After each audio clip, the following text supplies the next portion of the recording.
From a distance, the smoke didn't reveal the whole story. It looked bad, but the closer we got, the more we realized how bad it really was. A roaring inferno, out of control, and local volunteer firefighters using every bit of training they learned and every bit of guts they had to do battle with a blaze that seemed to have a mind of its own. We're standing less than 30 yards from the fire, and the heat right here is intense. Now, firefighters behind me are using water to try to put the blaze out, but the problem is there are hundreds of tires over here fueling the fire. And even as the firefighters make some headway, more and more tires ignite, and that causes the fire to go right back to where it was.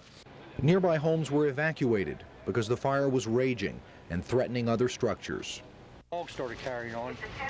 I went out front to see what she was barking at and stuff, and I seen the guys from the shop up there running up this way. So it must have been when they come and called the fire coming from the squad building here. So I went and looked out the side door. When I did, the whole front was in flames. Phone lines in front of the building burned like a fuse to a firecracker. Local phone service went up in flames with the lines. It's got our communications here out of West Virginia going north and south. Is this the main line? It's the main line. How many people are going to be affected? Is it gone down? No, it's not down. That's what they're trying to do, is keep it from going down right now. Appalachian power crews shut off the lines for fear that transformers might explode and live wires fall down onto the firemen. Because so much water was used to try to douse the flames, pollution became the next problem. Hazardous materials crews struggled frantically to try to set up booms and dams to keep the polluted water from running into a nearby stream. We're trying to keep the rubber and hazardous material from running downstream. We're going to keep it from going down on stream. Hundreds of yards of fire hoses laid out like snakes on Route 52. But in a case like this, water is not always the best thing to use. Tires, just putting on water on won't put them out, from the Winchester fire. They had a heck of a time with it.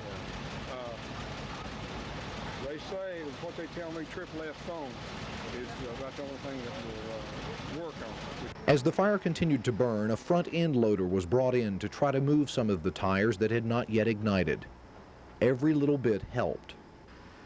After hours of waging war against an enemy that had no conscience, the fatigue etched on the faces of these men told the whole story. A long, dirty, and difficult day. A day that saw plenty of destruction, but fortunately a day that saw no death. In Bastion, Virginia, Kevin McGraw, News Center 6.